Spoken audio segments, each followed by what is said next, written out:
सृष्टि बचपन से ही दिखने में सुंदर नहीं थी, लेकिन अमीर बाप की बेटी सृष्टि पर उसकी माँ जान छिड़कती। मेरी बेटी कितनी प्यारी है, भगवान सबको सृष्टि जैसी बेटी दे। सृष्टि धीरे धीरे बड़ी होती है। एक दिन सृष्टि की सहेली कहती है, तू दिखने में कितनी अजीब सी है, लेकिन मैं जानती हूँ हम सब में सबसे अच्छी शादी तो तेरी ही होगी। तेरे पापा अमीर जो है। और बता नहीं सकते यार, दहेज तो हर कोई देता है, ये क्या ज्यादा ले जाएगी अपने पति के लिए? अरे बड़े शहर में कोठी है इसके पापा की। अरे पापा की है ना, कौन सी इसकी है? इसकी होती तब तो कोई भी लड़का इससे शादी कर लेता। अरे पापा की मतलब पापा की है तो मेरी ही है ना। किसने कहा? अब तेरी तो तब होगी ना जब तेरा भाई ना हो। वैसे भी शादी के बाद सारी प्रॉपर्टी भाई के नाम होती है। सृष्टि समझ जाती है कि उसे किसी भी हालत में माँ बाप की सारी प्रॉपर्टी को अपने नाम करना है, लेकिन कैसे? एक दिन सृष्टि का भाई शीनू कहता है, बहन क्या कर रही है? तुझसे एक बात करनी है। अरे हाँ करना, मैं तो तेरी बहन हूँ। बहन मेरी लाइफ में ना एक लड़की है, बहुत अच्छी है। मैं सोच रहा हूँ माँ और पापा से बात करूँ शादी के लिए। सृष्टि को समझ में आ जाता है कि भाई की शादी होते ही भाभी उसे एक दिन भी घर में बर्दाश्त नहीं करेगी।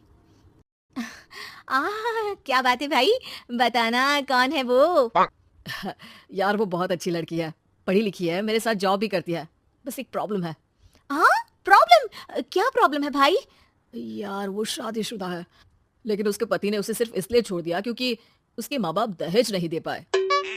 सृष्टि ये सुनकर न जाने क्यों खुश हो जाती है। अरे भाई तो क्या हुआ, लड़की तुझे तो पसंद है ना? शीनू को लगता है कि बहन उसे समझ रही है। वो इस बात से अनजान होता है कि उसकी बहन की मंशा पूरा घर हड़पने की है। सृष्टि अपनी माँ से कहती है, मम्मी मुझे तो बहुत चिंता है। पता है शीनू क्या कर रहा है? अरे क्या कर रहा है? वो तो काम पर जाता है और वापस घर आता है। नहीं ना माँ, वो यही तो नहीं कर रहा, बाकी सब कर रहा है। आपको पता है उससे प्यार है, और वो भी एक शादीशुदा लड़की से। ये क्या हो गया? मैं सोसाइटी में क्या मुंह दिखाऊंगी? अरे तेरे पापा तो यही कहेंगे कि मैंने ही उसे बिगाड़ दिया है। माँ देखो, मेरी बात मानो, पापा पर भी विश्वास करने की जरूरत नहीं है।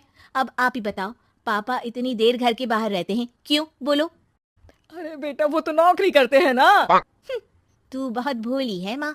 पापा का ऑफिस तो 7 बजे खत्म हो जाता है, लेकिन देखो कितनी देर से आते हैं। अरे नहीं बेटा, ऐसी कोई बात नहीं है। सृष्टि माँ को एक औरत से बात करते पिता की फोटो दिखाती है। देखो माँ कैसे हैं पापा। मैं ना कहती थी कि पापा सही नहीं है। मैं तेरे पापा से बात करूंगी, दे फोटो मुझे। ओ माँ, वो तो डिलीट हो गई। लेकिन चल, तूने तो देख लिया ना, पापा से बाद में बात कर लेना। और हाँ, मेरा नाम बिल्कुल मत लेना। हाँ माँ। अब क्या था, सृष्टि के माँ और पिता के बीच झगड़ा होना शुरू हो जाता है। सृष्टि के मन में क्या चल रहा था कोई नहीं जानता था। एक दिन, माँ सृष्टि के लिए एक लड़का देखा है, वो लोग शाम को उसे देखने आने वाले हैं। और हाँ माँ, एक खुशखबरी, मैं और पापा मिलकर एक नया बिजनेस ट्राई कर रहे हैं। शाम को लड़का आता है, सांवले रंग का। सृष्टि को तो बिल्कुल भी पसंद नहीं आता।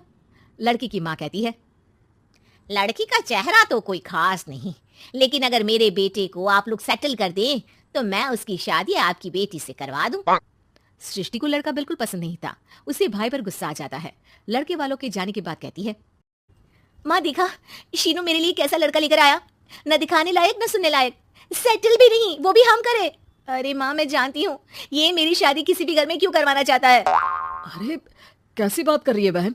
तूने तो देखा ना, लड़के को मैंने ही मना कर दिया तुझसे शादी के लिए। जिसने लड़का बताया था उसने उसकी बहुत तारीफ की थी।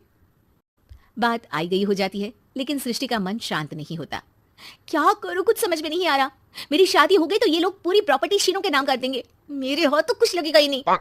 तभी सृष्टि को आइडिया आता है। वो किसी वकील को फोन करती है। जी देखिए, अगर आपके मम्मी पापा का तलाक हो जाता है तो आपके पिता की आधी प्रॉपर्टी आपकी माँ के नाम हो जाएगी, फिर उसे वो किसी को भी दे सकती है। सृष्टि अब माँ को बेटे के खिलाफ भरती है। माँ शीनू पर नजर रखा करो, वो जिस लड़की के प्यार में है ना वो शादीशुदा है। यहाँ आएगी, सारा पैसा रुपया जमीन जायदाद सब भड़प लेगी। पापा का भी हाल तुमसे छुपा नहीं है। ऐसा ना हो कि मैं और आप एक दिन सड़क पर भीख मांगे। भगवान, मैं तो जीते जी मर जाऊंगी अगर ऐसा हो गया तो। ऐसा हो गया नहीं माँ, ऐसा ही होगा। अभी समय है, आगे का सोच लो।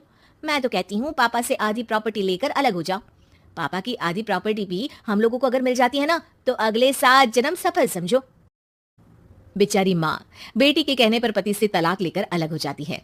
सृष्टि अब पैसों से गाड़ी और अपने दूसरे महंगे शौक पूरे करने लगी। उसके दोस्त भी उसके पैसे इस्तेमाल करते। सृष्टि, कल तुम कहाँ थी? मैं सारा दिन घर पर अकेली थी। तो मैं क्या करूं? मैंने ठेका तो नहीं लिया है ना तुम्हें संभालने का। माँ को सृष्टि से ये उम्मीद नहीं थी। वो बैठकर रोने लगती है। वहीं उसका पति यानी कि सृष्टि के पिता आ जाते हैं। मैं जानता था कि तुम्हारा यही हाल होगा, तो आपने मुझे रोका क्यों नहीं? मैं रोकता तो तुम रुकती क्या? सृष्टि के कहने पर तुमने मुझ पर अपने बेटे पर शक किया, लेकिन तुम ये भूल गई कि कैसे हम दोनों ने मिलकर जीवन में इतना सब खड़ा किया। माँ पति के गले लग जाती है। मुझे माफ कर दीजिए, मैंने आपकी कमाई का एक बड़ा हिस्सा गवा दिया। कोई बात नहीं, तुम साथ हो तो मैं ऐसी 7 प्रॉपर्टी खड़ी कर दूंगा। तभी वहां सृष्टि आ जाती है रोते हुए। माँ, मयंक ने मुझे छोड़ दिया।